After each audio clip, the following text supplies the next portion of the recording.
Thank you, Mr. Chairman. I wanted to follow up on what Congressman Gonzalez raised with you with respect to the new environment that we're in now with the essentially a war with Iran. A few weeks ago, your FBI director sat in the same chair and said that he thought in the budget that's been proposed, they're about $11.2 billion short. He wanted an additional 1,100 positions that were lost to attrition and 1,300 he wanted to have filled. That's before the scenario with Iran. Now, I know you submitted the budget already and you want to stick with it, but please take another look. This is a new environment. I think the points that the congressman raised are very valid with respect to the issue of sleeper cells and threats domestically here. Taking FBI agents off the street now is there isn't a worse possible time you could do it. So please reconsider that and move in a different direction on that, because we need more of them on the street, not fewer. Ms. DeLauro was raising issues with respect to your budget, the IOI cuts and the 86 agents that are going to be cut too. And the concern I have on that front, I know you're saying they want to be on the street, but they're ATF agents that do things that aren't on the street. So like, for example, the Nibbin work where they match the cartridges to the guns is critical. And I'm very concerned that some of the cuts you're going to make are going to impact that. And the Nibbin pieces are critical for state and local law enforcement. It's like you used to be, because a lot of them don't have the resources to track it down. And the information that they can get, they can turn it around in 48 hours. So the man who attempted to assassinate now President Trump, the connection that was made was through this apparatus, this approach. The same thing with the Minnesota assassin. So that's an area where we can't afford to have those kind of cuts, I don't think, at this time. And the performance of fewer regulatory inspections. I had gun dealers in my district who needed those inspections to take place. And important findings have been made, certainly with respect to tracking crime guns and cracking down on gun dealers who are working illicitly. I'm not saying they all do. I mean, many of them operate in the right way, but the only way to track it down is through inspections that have to be aggressive. And by the way, even under the current regime or the previous regime, I think some of them didn't get inspections for maybe every 10 years or so. So it wasn't like it's a constant harassment piece. But I've got some folks here in the corner of the hearing room who are from my district: Moms Demand Action, DMV Mothers Like Me, Women's Missionary Society. I met with them a few weeks ago, and the concern was the issue of gun violence on our streets and the desire to make sure that the federal presence continues to push hard to make sure we close those cases. You're reducing resources, you're reducing the number of agents, as Mr. Patel said. That's moving in the opposite direction. What response would you give to them with respect to the steps that you're taking to make sure not only that we stay safe, but we get even safer and do even more to get violent offenders off the street and get the guns off the street before the violent offenders get them? So first, Congressman Ivey, you're a former prosecutor, and I'm smiling because I could see that in some of your questions. Thank you for those questions. I'm going to try to answer them all in order of how you ask them.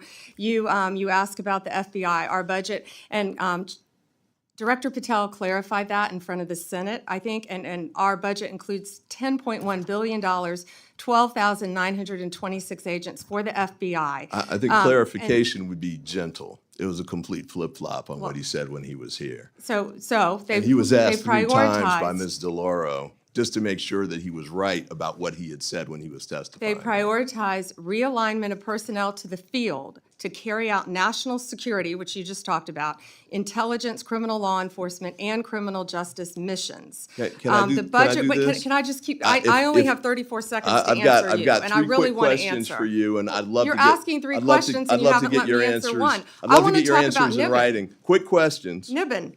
When you were the Attorney General in Florida. Chairman, can The heated debate on Capitol Hill continues as lawmakers press the Justice Department over budget cuts, FBI staffing, and gun violence prevention.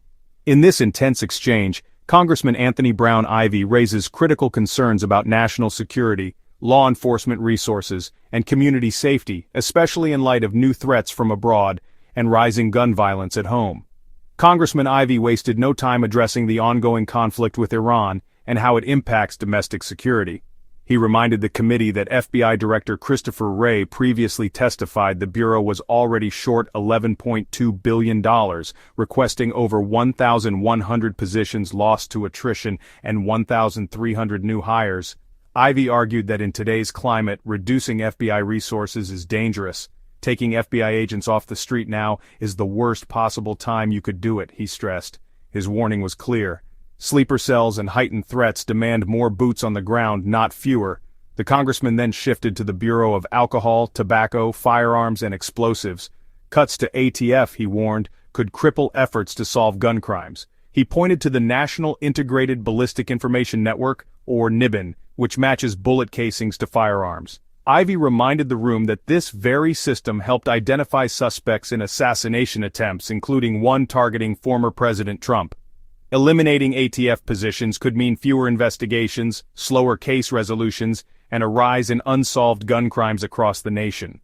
Ivey raised further concerns about reducing regulatory inspections for gun dealers.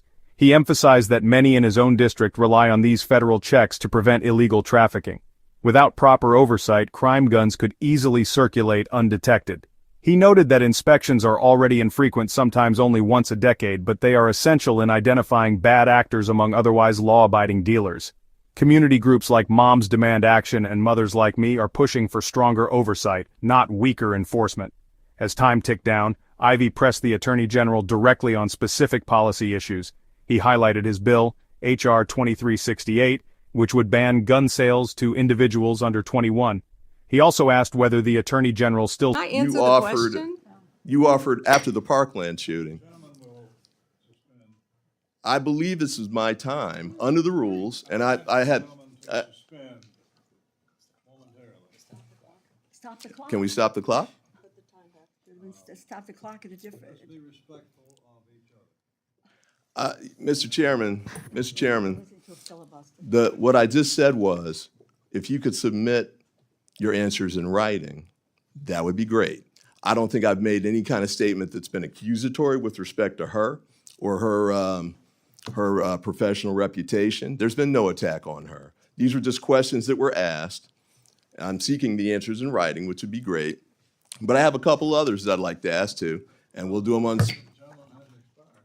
No, it hasn't. You cut me off when there were 30 seconds left. Yeah. So... Well, that's true, too. A couple of you all went over like a minute and a half. Over almost 2 minutes. I just would like my 30 seconds back. And then if she can submit answers in writing, that'll be fine. But, I want to get these questions in while she's here. Go ahead. I want to ask the questions, and she can submit the answers. This is my 5 minutes. home and abroad. Congressman Ivey's questions reflect a growing concern across the country. How do we keep communities safe while ensuring accountability? The debate over FBI and ATF resources, gun dealer oversight, and legislative reforms on firearms is far from over. One thing is certain: these decisions will shape America's safety in the years ahead. If you enjoyed this breakdown, don't forget to like, comment, and hit the subscriber button for more political